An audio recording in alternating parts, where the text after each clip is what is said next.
मैं अभी तहजीब का शेर सुनाऊंगा। शुक्रिया भाई। तेरे लगाए हुए जख्म क्यों नहीं भरते? तेरे लगाए हुए जख्म क्यों नहीं भरते? मेरे लगाए हुए पेड़ सूख जाते हैं।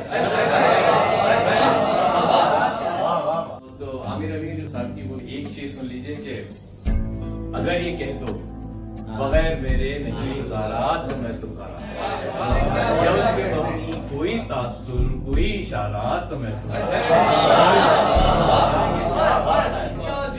हमारे भाई के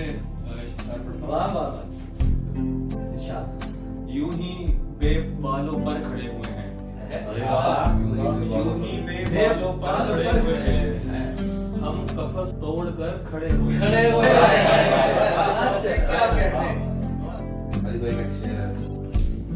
हम एक साथ थे और अपनी अपनी नींद में थे। हम एक साथ थे और अपनी अपनी नींद में थे। वो सो रही थी अली और मैं उड़ा।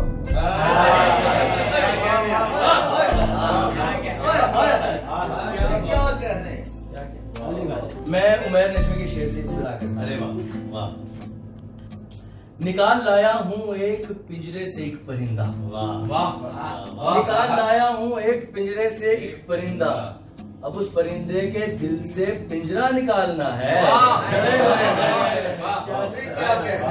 के चलता हूँ कि कद उसके बराबर न लगे, चलता हूँ कि कद उसके बराबर न लगे, दूसरा ये कि उसे राह में ठोकरा।